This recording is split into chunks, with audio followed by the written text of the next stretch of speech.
తెలంగాణ శాసనసభ బడ్జెట్ సమావేశాలు మంగళవారం ప్రారంభమయ్యాయి. ఈ సమావేశాలను ప్రభుత్వం సుమారు 7 నుంచి 10 రోజుల పాటు నిర్వహించే అవకాశాలున్నాయి. సభ ప్రారంభం కాగానే కంటోన్మెంట్ దివంగత ఎమ్మెల్యే లాస్య నందిత మృతికి సంతాపంగా సీఎం రేవంత్ రెడ్డి తీర్మానం ప్రవేశపెట్టారు. ఈ సందర్భంగా సీఎం మాట్లాడుతూ ఇలాంటి బాధాకరమైన తీర్మానం ప్రవేశపెట్టాల్సి వచ్చినందుకు చింతిస్తున్నట్లు చెప్పారు. లాస్య నందిత తండ్రి సాయన్న నాకు అత్యంత స్నేహితులు, ఆప్తులు. చాలా సంవత్సరాలు మేం కలిసి పనిచేశాం. ఎమ్మెల్యేలుగా ప్రజాక్షేత్రంలో పనిచేశాం. సాయన్న కంటోన్మెంట్ అభివృద్ధికి ఎనలేని కృషి చేశారు. ఎమ్మెల్యేగా ఉన్నప్పుడే ఆయన మరణించడంతో తండ్రి వారసత్వాన్ని బాధ్యతలను నెరవేర్చేందుకు ఆయన కుమార్తె లాస్య నందిత ప్రజా జీవితంలోకి వచ్చారు. ఎమ్మెల్యేగా గెలిచిన తర్వాత కంటోన్మెంట్ ప్రజలు మహిళల తరపున చిత్తశుద్ధితో పోరాడతారని భావించాం. కానీ దురదృష్టవశాత్తు రోడ్డు ప్రమాదంలో ఆమె మరణించారు. తలకు తీవ్ర గాయమై చనిపోయారని వైద్యులు చెప్పారు. ఆ కుటుంబానికి ప్రజలతో సంబంధాలు ఉన్నాయి. కంటోన్మెంట్ ప్రజల హృదయాల్లో సాయన, లాస్య నందిత శాశ్వతంగా నిలిచిపోతారు. వారు చేయాలనుకున్న పనులను ఈ ప్రభుత్వం పూర్తి చేస్తుంది. ఆమె మృతి పట్ల సంతాపం ప్రకటిస్తున్నాను. వారి కుటుంబానికి ప్రగాఢ సానుభూతి తెలియజేస్తున్నాను అని సీఎం రేవంత్ రెడ్డి చెప్పారు. అధ్యక్ష, తమరి అనుమతితో ఈ సంతాప తీర్మానాన్ని ప్రవేశపెడుతున్నాను. తెలంగాణ శాసనసభ సభ్యురాలు కుమారి లాస్యనందిత సాయన్న గారి మృతి పట్ల ఈ సభ తన తీవ్ర సంతాపాన్ని వ్యక్తం చేస్తూ శోకార్తులైన వారి కుటుంబ సభ్యులకు ప్రగాఢ సానుభూతిని తెలియజేస్తున్నది. అధ్యక్ష,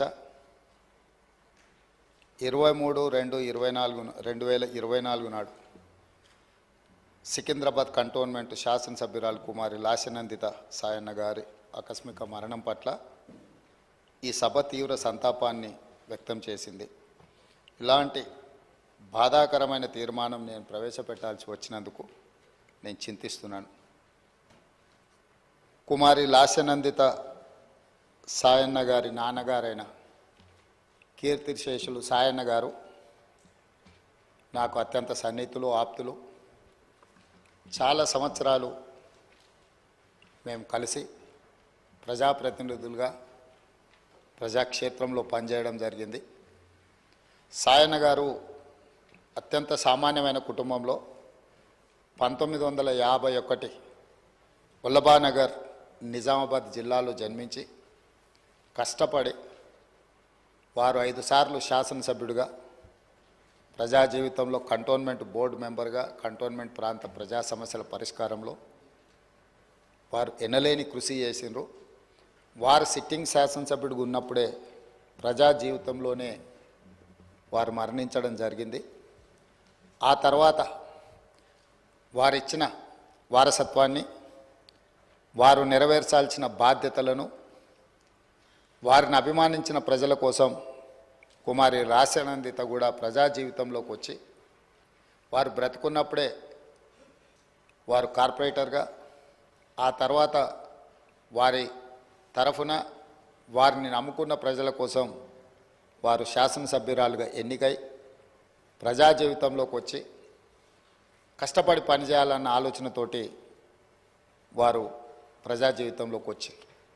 5 సార్లు శాసనసభ్యుడిగా సాయన్న గారు చేసిన ఎనలేని సేవలను దృష్టిలో పెట్టుకొని వారి వారసురాలుగా లాస్యనందితను కంటోన్మెంట్ ప్రజలు వారిని ఎన్నుకోవడం జరిగింది.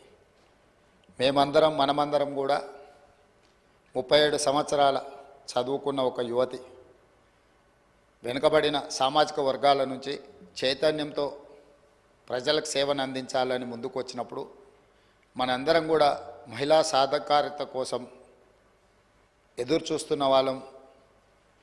ఆ మహిళల తరఫున ప్రజాప్రతినిధి ఇక్కడికి వచ్చి సమస్యల పట్ల వారు చిత్తశుద్ధితో ఈ సభలో పోరాడుతూ